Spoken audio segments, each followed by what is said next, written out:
જામનગરમાં કેબિનેટ મંત્રીના અધ્યક્ષ સ્થાને યુવા રોજગાર અને કૌશલ્ય સશક્તિકરણ સમારંભ યોજાયો। યુવાનોએ રોજગાર નિમણૂક પત્ર એનાયત કરવાની સાથે આઈટીઆઈ અપગ્રેડેશન માટે ઔદ્યોગિક એકમો સાથે એમઓયુ કરાયા। વાઇબ્રન્ટ ગુજરાત રોજગાર મેળા આધુનિક આઈટીઆઈ તથા પ્રવાસન વિકાસ થકી સરકારે યુવાનોને રોજગારીનું મહત્વપૂર્ણ માધ્યમ પૂરું પાડ્યું છે।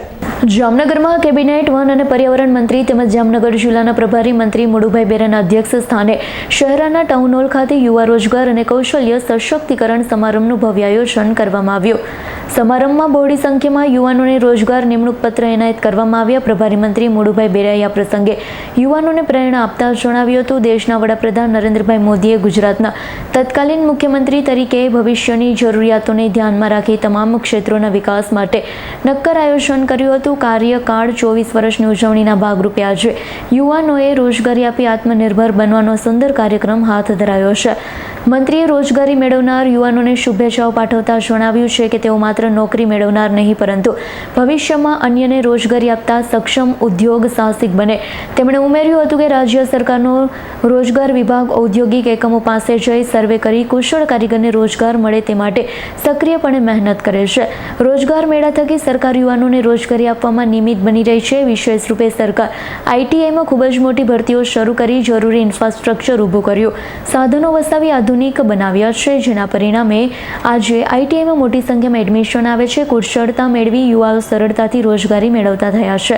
વડાપ્રધાન નરેન્દ્ર મોદીની વિકાસની દ્રષ્ટિએ સરાહના કરતા મંત્રીએ જણાવ્યું છે, તેમના નેતૃત્વ હેઠળ દરિયાકાંઠાના તાલુકાના આદિવાસી વિસ્તાર, શહેરી અને ગ્રામીણ વિસ્તાર માટે વિવિધ વિકાસલક્ષી યોજનાઓ થકી સમગ્ર ગુજરાતનો સંતુલિત વિકાસ થયો છે। વાઇબ્રન્ટ ગુજરાતના માધ્યમથી ઔદ્યોગિક મૂડીરોકાણ થઈ રહ્યું છે।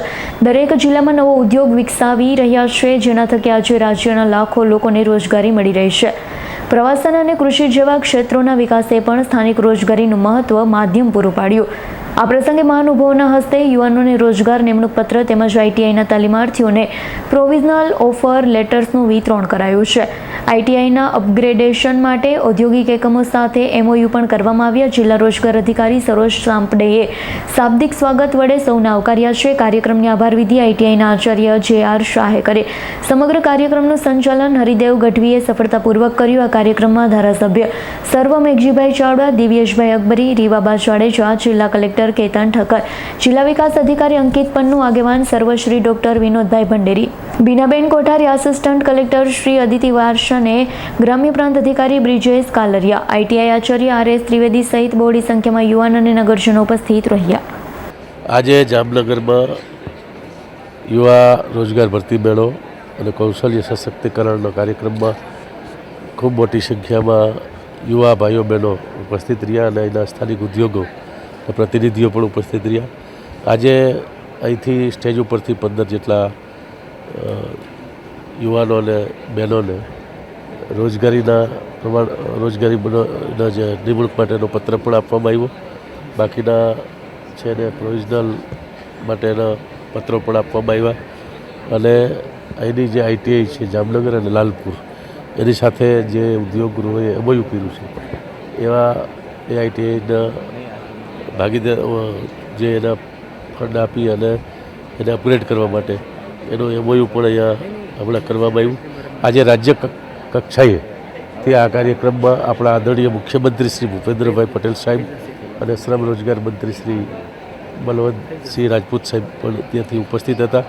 આ કાર્યક્રમ લાઈવ હતો અને 7 તારીખથી 15 તારીખ સુધીનું જે વિકાસ સપ્તાહ આપણા આદરણીય નરેન્દ્રભાઈ મોદી સાહેબનો જે 24 વર્ષનું 13 વર્ષ ગુજરાતમાં મુખ્યમંત્રી તરીકે અને 11 વર્ષ દેશના વડાપ્રધાન તરીકે એમાં 24મું વર્ષ છે અને વિકાસ સપ્તાહ તરીકે એક અઠવાડિયું અત્યારે ઉજવવામાં આવી રહ્યું છે। એમાં આજના દિવસે ગુજરાતભરમાં હજારો યુવાનોને રોજગારી અને એને આપવામાં આવી, જે એને કૌશલ્યના સશક્તિકરણ માટેનો પણ આજનો કાર્યક્રમ થયો અને એવી રીતે દરરોજ અલગ અલગ વિભાગના કાર્યક્રમો થવાના છે।